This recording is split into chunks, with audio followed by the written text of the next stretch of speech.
On. Hello, you guys, and welcome to the Woman's Cave. And I got to say it all by myself. Look at she graciously on the last interview. Yeah, let me have it. So I said, you know what? Treat others how you like to be treated. Really, you just had to go like, I'm gonna take the higher road on it. I just graciously gave it to you last time. No, I'm taking the higher road. I am pious, and then I am pious. Wow, not pious, but I am jaded. I am definitely not pious. I will know that I'm a narcissist and proud of it. Oh, okay. Lord. Of course, a narcissist would be proud of their narcissism. I can't. Anyway, I can't. It's too much. It's too early or late, depending on how you look at it. Let me see how I'm looking at it. No, I'm not. I can't drink from the flask. Okay, never mind. From the flask. Moving on. You guys, we have books. Yeah, so we got the And I Thought series, And I Thought Divorce Was Bad with Other Life Lessons. That's also available on audio book, on Audible. Yeah. Did I say that right? Yeah. There it is. And then, And I Thought Being Grown Up. You know what? It's like a long list. So listen, check out the And I Thought series. And then we have the Misfit Guys series. Yeah, I'm just not even. I'm not even doing the whole list. I just did it. What is that? And the Widow's Dead series is what will only look by itself. And then we have a retelling of one of the tales that we have in And I Thought Divorce Was Bad, and that's Pouring Coffee. You guys check that out also. And the Managers, which will only look by itself. Yeah, you can check all of that out on andwethought.com, and also the 25 hottest. Buy it digitally, save a treat. It's only $4.50. And that's it. Yeah, watch our reality TV show on Just Right in Life on Facebook. Also, one episode on Amazon. There you go. Okay, so yeah, all the books and everything available on Amazon.com and the audiobook on Audible.com. Yeah, that's it. So we have a wonderful guest. Would you like to introduce yourself? Hi, everyone. My name is Denise Bennett. I am the Director of Content Partnerships for Warner Media, specializing on TBS and TNT. I have been in the business for almost 20 years. Started as a wee. I know I look 12. Yes. No. I know you look. Yes. I know I look 12. I'm not. Started almost 20 years ago as an intern at VH1. Have been at Viacom. Was at Viacom for about 9 years. Then did a stint at NBC Universal. Then the NBA. Most recently at TV1, and now I've been at Warner Media for a little over 2 years. I'm in shock. The narcissist has to be like, I bow down. To the greatness. Thank you. Appreciate it. First of all, I have to say you are a testimony to Black Don't Crack. Thank you. I drink my water. Yes. After we finish this, you gotta tell me about the moisturizer shot. Yeah. I shall. Yes. She actually followed the instructions in her email that we sent to our guests, which says pick a subject, and most of the time they do not pick said subject. He picks a subject. So I'm gonna ask you, do you want to be interviewed about this subject, or do you just want to speak on it? Because we love to hear people speak on it and just give them their wisdom. Get on the soapbox, take as long as you want. Well, I mean, I'd love to be interviewed, because I think, when you asked me to pick a topic, I was like, well, I started thinking that's so open-ended. But I was like, well, what am I, and what are probably you all thinking about all the time? And that's just how we do this, how we navigate as us. So I would love to just have that dialogue amongst us and try to share some wisdom. I'm sure you all have some to share too, but I know we just have so many shared stories of how we do this. Absolutely. I only have one shared story, and that is why we need to talk. So we're going to talk about, because we're talking about this, and we're not saying what this is. I know, I'm not saying, I'm sorry. We're going to talk about navigating and maintaining sanity as Black women in the workplace. I was going to do that with my first question. Oh, I'm sorry. Can you tell we don't communicate? Like we do. What about everything else but work? Right. How was Friday? It was awesome. What did we do? We were at a school rec. Anyway, moving on. My bad, Denise. We're coming back. We're being professional like you. But my first question, let me make sure I can remember it, was I recently read an article about culture within the studios and the studio arrangements and getting partnerships, and how they said they don't see as many people of color, especially female people of color. So it's hard to navigate. Do you find this true? Yes, I mean, we're here. I'm on the business, the marketing side, but obviously have relationships on the creative sides. We're in our pockets, but we're here at all different levels. And the best thing that any of us who are in any of these positions can do is make sure that we are looking behind us and looking above us to make sure that we are including each other. Sometimes we're all we got, and we have to make sure that we're looking out for each other.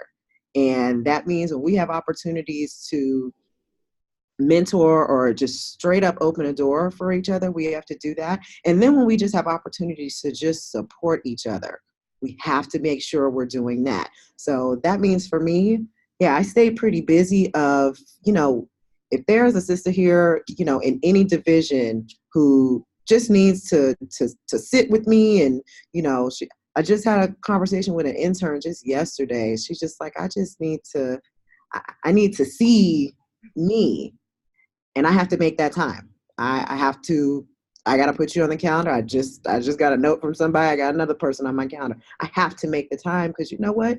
People made it for me. I find this interesting because we grew up in a 90% Caucasian surrounding. So seeing us is weird. When we go to the next county over, we're like, that's a lot of us. Right. It's almost uncomfortably a lot of us. No, it's not. It's not. She's joking with that. I am joking. It's just like, you're used to seeing like everyone being in, you're like maybe two other people. Right. If you're lucky. So, but my next question was, what, Jay? I'm sorry. She has a question. I apologize. So communication is happening. Communication is happening. So as you make that time to get to mentor, what are the things that you tell people as you're mentoring them to help them to mentor others? Yeah. I mean, the best thing that I tell them specifically, and I do tell everybody, is you need to learn how to build your bridge before you need it. Yes. And so that means that, as you are, especially for the young ones, as you're navigating, your plan, your short and long-term plans, you will not do it alone. It will not happen. So you need to be building relationships, in all the different places that you are, but they need to be strategic alliances and real, genuine relationships, because there is going to come a time when you are going to either need someone or someone's going to need you.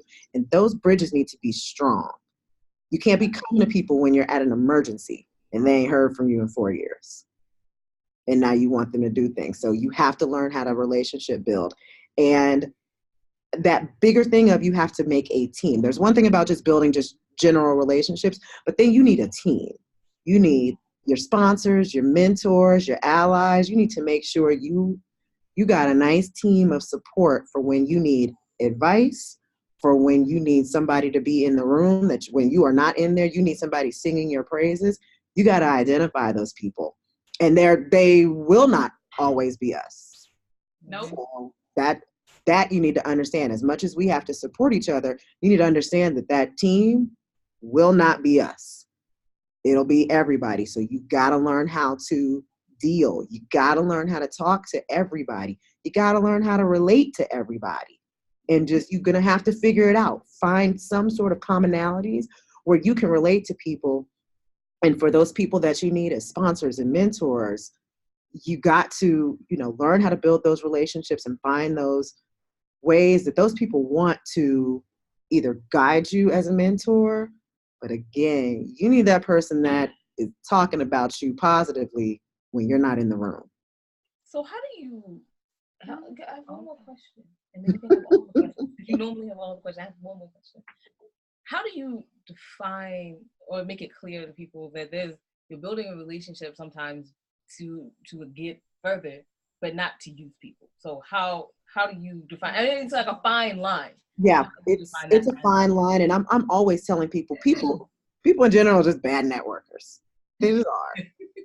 Because people are they're so transactional when they meet people. And I learned that so early on in my career. It was so funny that I remember this event so clearly. I went to a networking event, which I don't like doing. No one believes me, but I am an introvert. I believe you. Thank you. I'm an introvert too, but no one believes that. So yeah. No one believes me because people equate introversion with being shy. I'm not shy. I don't derive my energy from being around people. Mm-hmm. So with that being said, in networking events where you have to make small talk with strangers, I'm actually not good with that. If I have to go up to somebody and say, hi, my name is, like, I don't want to do that. But if I'm in situations where, to combat that, I ended up leading a lot of organizations, because that means people end up coming to talk to me, and I can do that. That makes for, more authentic conversations that I can either indulge in or get out of. But anyway, I went to this one networking event, and someone came up to me, and when I'm checking in for the event, she asked me to write my name, my title, my company, and all these things. I was like, I gotta write all that for what? Well, if you don't work for a company that someone doesn't want to work for, then they can just move on. I mean, I'm a person. Like, you can talk to me like a person. Like, you don't know who I know. You don't know who I am. You're making a judgment if you want to talk to me based on where I work and what I do. I mean, I'm cute. You could just talk to me because, you know what I mean? And so, and even further in that event, a young man comes up to me, doesn't say anything, but just hands me his business card. And I said, so I'm gonna give this back to you, but I'm gonna tell you why. Number one, hi, my name's Denise. This is where I work. Who are you? What do you do? Who are you? And I said, I hope that does not seem harsh to you, but don't hand out your business cards like they're Tic Tacs. Those are precious. And for me, when you meet me and hand me a business, by the time you've handed me a business card, that means we have had a conversation, we have had a banter and a connection. Because when I take your business card, I'm going to go back and I'm going to write on it where we met, what we talked about, because I'm going to probably email you tomorrow and, oh my God, it was so nice to meet you. So great to meet another person from, DC, and we should absolutely get together. Like, I'm going to make the connection versus handing me this card. And I'm like, I don't know who this was. I don't know who this was. I can't do anything with this because I don't know anything about you. And so it's about making those genuine connections. And, you will notice when people do just want to have that transactional relationship with you, because they reveal that pretty quickly. Yes. Yeah. They reveal that on the, some of those are the, I want to pick your brain conversations. And some of them, when they do meet with you, I got so many people that meet with me and, they think I'm a genie. They want to rub me a little bit and, give them a job or whatever. And then, I'm not gonna lie, I think you're a genie. I'm over here rubbing. But you gotta bring your head closer. Thank you. It just doesn't work like that. Like, make a genuine, I'm a person, like, make a genuine connection. Get her skin just by rubbing. Sorry, no, we're gonna be professional. Keep talking. We're professional over here. Don't make me be goofy too. It's Friday. It is Friday. Mentioning that, what are you doing this Friday? Not. I don't mean to be nosy, but it's Friday. You know what I'm doing? Like, just similar to this conversation, I am meeting up with one of my sorors, a good girlfriend who we have not caught up in so long.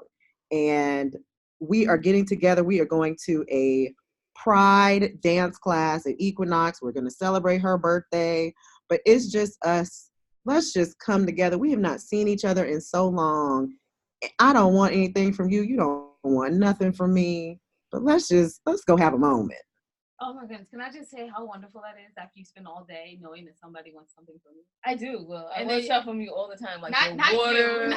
your mints that you have. That is true. Excuse me. Can I get some of that mint? Done. She's going to be like, can I have some mints? She always has the good Altoids, and she always has like 210. So you could always get a mint off of Winona. Always. I love it.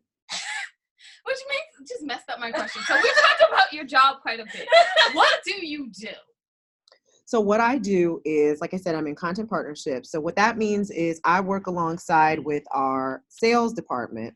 So when Coke, Pepsi, Frito-Lay, anybody comes and they have a marketing campaign coming along and they're already going to be running their commercials on our air. They also talk to us about, they want to get more integrated into our actual programming. So then they come to me, and it's up to me to start thinking about, what do I have going on the networks that makes sense for them to be a part of? What is happening on The Last OG with Tracy Morgan that I can either incorporate them into the actual show? Like, can I have Tracy interacting with this brand? Or is there something I can do outside of the show? Like, can I create some special content or create an event or something around this brand and the show? So can I just have a sponsored by messaging, or can I have actual product placement? So it's thinking through all those different ways. So I'm in any given, I do not have a normal day. Every single day I'm either writing, pitching, or just sitting in a room, just using my imagination, trying to figure out where I'm going to put this stuff. So, okay, you have the hard job Yes. of creative business and marketing. Sorry. But yay! Understand that job, and I apologize greatly to your brain. It hurts after a while. No, it's actually, it's fun. On my worst day, I think yesterday I was sitting talking about Harry Potter. Like on my worst day, I'm like, I'm not exactly saving lives. Like, it's fine. I'm having fun. Yeah. But it's a cool job to have. Yes. All right, we Cool talk about like where people can find you. And do on what's next. Yeah, definitely what's next. Oh God, what's next? So for me, I've, some of the advice that I give to others that I need to be doing for myself is mapping out my plan of what's next. I often tell people that I've been very, very lucky that I had my dream job when I was 21. When I went to undergrad, I went to Indiana State. My major is music business, and I told my then future professor, he asked me, what did I want to do? I said, I want to work at MTV. And he said, if you come here, I'll get you there. And that's what we spent 4 years doing. And I got my internship at Viacom and worked there for 9 years, first right out the gate. So I already had my dream job. So everything after that has just been a bonus. Can you come forward again so I can rub rub you? I need that. I need like Whatever you have your dream job. And I've had my dream job. No. My dream job is to no, I have that. You have your dream. You write books. I had my dream job. I was a sign language interpreter. We're very fortunate. No, my dream was to star in a movie, and I just did that, so I can't. Okay. What about you? I have a deep eye roll for her. It's not even a worthwhile movie. It is. Whatever. Writing. So that's exciting. Yeah. And on a reality TV show, I have that too. So. Yeah. So that's, so every decision I've kind of made since then has been, I've been in a privileged place to be able to say, what do I want to do? What would excite me to do? It's not my dream. Nothing is my dream because I have my dream already. But what would I really like to get up and do? And so those have been the companies that I've picked, and it so far hasn't failed me yet. That I really enjoy going to work and doing what I do. As a narcissist, I have to say thank you so much for this because you've helped me plan my next step in life. Meanwhile, I haven't figured out mine, so. No, it's funny. I got up this morning and I'm like, I have everything I want minus a book for my movie, a movie for my book. But besides that, what else? Yeah, what if I got to do next? Thanks. We're continuing. We're continuing to grow here at Warner Media. We just had a merger, so we're growing so much. So what I'm looking forward to most is just continuing to be able to grow my skills and experience here to do what we do, because I really do enjoy what I do. You do. I can tell. Super exciting, and it was a pleasure having you on today. Thank you so much for coming. We look forward to you at the Thoughtful Book Festival. Absolutely, it's gonna be so fun. Okay, now I have to be professional. Professional voice is coming on. Get to wrap this up. Thank you so much for coming on. And as always, you can find everything that your ladies are doing on www.andwethought.com. And remember that wisdom is all around you. Charities. See, I was professional, and then she had to interrupt. When you go to Andrew, really with the finger wave? Okay, anyway. You can go to the ladies page when you go to our website. In the middle will be the charities that we probably support. Okay. Yeah, see, I messed it up. Now she messed up my professional low. But I'm anyway, sorry. it doesn't matter. And remember that wisdom is all around you if you're willing to. Oh Crap. wow! You messing up the tagline. If you're willing to accept it and No. good God, I just remember that wisdom is all around you if you're open to finding it and accepting it. So peace and love, Jay. And we'll know that. Bye-bye. Bye.